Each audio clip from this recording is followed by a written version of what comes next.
Selamat pagi, siang, malam untuk kita semua.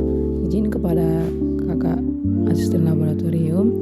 Perkenalkan, nama saya Indah Putri Sitompul dengan NIM 42432300041. Di sini saya akan menjelaskan praktikum mengenai uji boraks untuk melengkapi remedial pretest saya. Pertama-tama, mari terlebih dahulu mengenal apa itu boraks. Boraks merupakan bahan kimia yang banyak digunakan untuk industri, baik itu kertas, keramik, pengawet kayu, dan pengontrol. Banyak masyarakat menyalahgunakan boraks dalam makanan untuk pembuatan produk kerupuk, mie basah, lontong, bakso, dan produk makanan lainnya. Jika mengkonsumsi makanan yang mengandung boraks dalam waktu yang lama, akan terakumulasi atau tertimbun dalam organ hati, otak, dan testis. Nah, boraks ini sering digunakan dalam dunia pengobatan dan kosmetika. Namun, bahan ini tidak boleh diminum atau digunakan pada luka luar karena beracun. Nah, kita tahu bahwa itu beracun.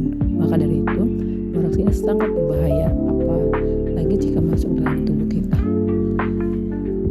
Lalu, dalam pengidentifikasian boraks pada makanan, jika boraks direaksikan dengan kurkumin, akan menghasilkan senyawa yang berwarna merah atau yang sering disebut sebagai prosacyanin. Jadi pada intinya boraks ini sangat berbahaya dan kita tidak boleh atau tidak bisa memakan makanan yang mengandung boraks tersendiri.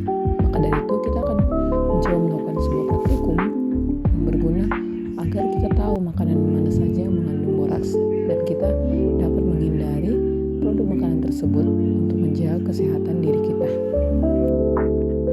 Baik, untuk melakukan uji coba atau praktikum boraks ini, kita memerlukan beberapa alat dan bahan. Nah, untuk bahannya ada larutan kunyit, air, bakso ayam, tahu putih, mie kuning telur, bihun, pempek, kerupuk, dan terakhir kerupuk merah. Kemudian untuk alatnya kita memerlukan pipet tetes, mortal, kertas kering, tisu, spatula, dan yang terakhir ada sunlight. Nah, kemudian kita masuk ke prosedur kerjanya. Prosedur kerja yang digunakan sebetulnya sangatlah mudah dan praktis. Pertama, kita perlu melumatkan kunyit dengan mortal atau alat penumbuk. Itu kita bahannya kita masukkan ke dalam sebuah wadah terlebih dahulu. Kemudian di situ di mortal tersebut kita tumbuk hingga menjadi halus, namun tidak perlu sangat halus.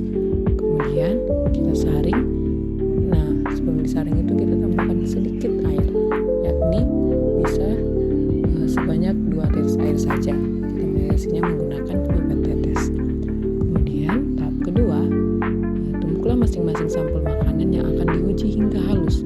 Letakkan dalam cawan Petri.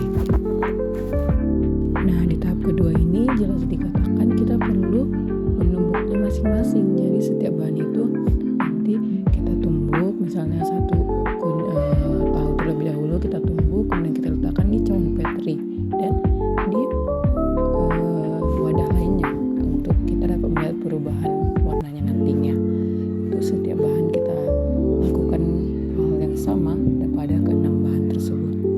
Kemudian pada tahap ketiga ditetesi masing-masing sampel dengan air kunyit yang sudah diserap tadi ya. Nah, kemudian didiamkan selama 3 menit.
tempe, dan kerupuk merah.